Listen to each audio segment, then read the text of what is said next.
We're not usually allowed to have food in the lab, but today I'll make an exception so I can show you my incredible edible cell.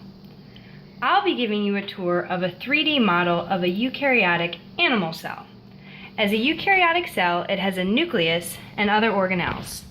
Eukaryotic cells are also usually larger than prokaryotic cells, which do not have nuclei or organelles. Since this is an animal cell, it has lysosomes and centrosomes. It does not have chloroplasts, or a cell wall, which are only found in plant cells. First, let's check out the plasma membrane, which is represented by the crust of this pizza.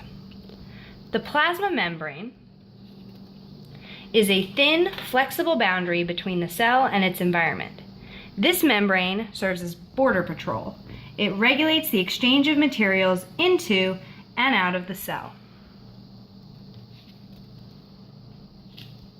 The cheese on the pizza represents the cytosol. The cytosol is a semi-fluid substance, like jelly, that fills the cell and surrounds the organelles. The cytosol, combined with all of the organelles in the cell, make up the cytoplasm, the interior of the cell. This is represented by the cheese and everything else I'm about to add to the pizza. I'd now like to show you a very important part of a eukaryotic cell, the nucleus. On this pizza, the nucleus is represented by an egg.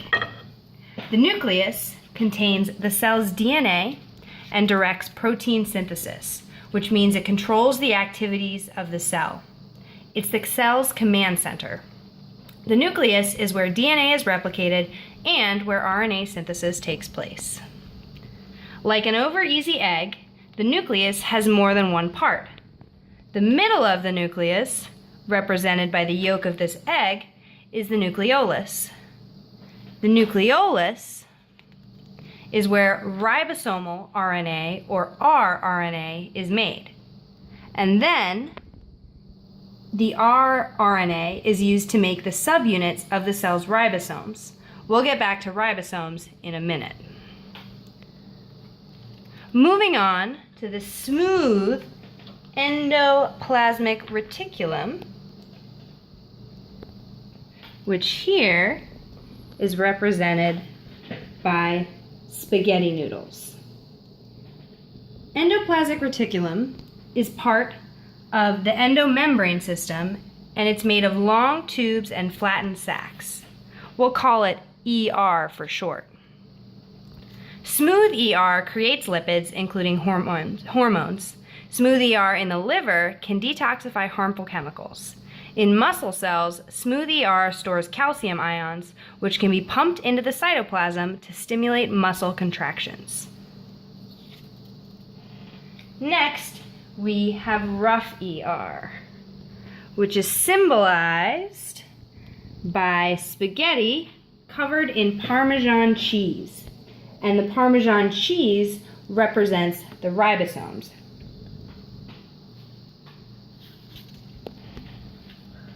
The rough ER makes secretory proteins, such as insulin. Rough ER also makes membranes, which are composed of proteins and phospholipids. It ships out its products in transport vesicles, which are sent to other parts of the cell. So the ribosomes, shown here as Parmesan cheese, what exactly do they do? Ribosomes, which are made of proteins and RNA, are where protein synthesis occurs in the cytoplasm of a cell. These small organelles make proteins based on instructions they get from genes in the nucleus. And here, since we have some ribosomes in the phytoplasm, we can add a little more Parmesan. Next, we have the Golgi apparatus.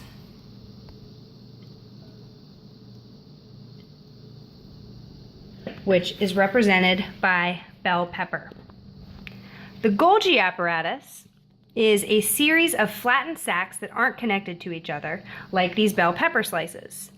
The Golgi apparatus takes in transport vesicles from the ER, modifies the contents, such as proteins, then ships out the finished products. A cell with a lot of Golgi apparatus sacs can secrete a lot of proteins. The cell's lysosomes are shown here as olives. Oops, lost a lysosome. Lysosomes have a few important functions. They can help cells digest food and also recycle molecules, making them available for the cell to use again. Next, we've got some capers,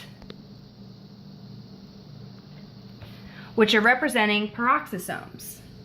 Peroxisomes can digest fatty acids, which can then be used to fuel the cell. In liver cells, peroxisomes serve a role in detoxifying harmful substances and turning them into H2O, water. Next, we have the cell's vacuoles, which here are represented by peperonis.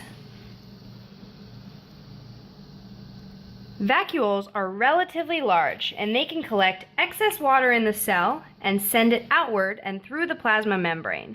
This is an animal cell, but in plant cells, vacuoles can also help with digestion.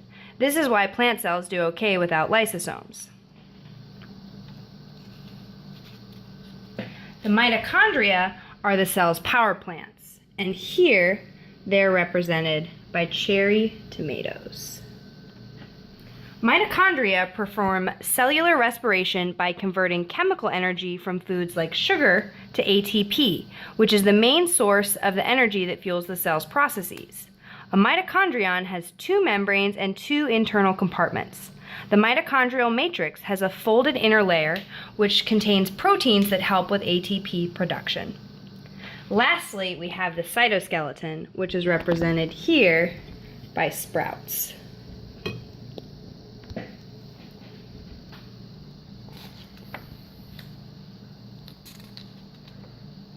The cytoskeleton is made up of 3 different types of protein fibers which support the structure of the cell, help the organelles to move around inside the cytoplasm, and even help some cells to move themselves. Bon appetit!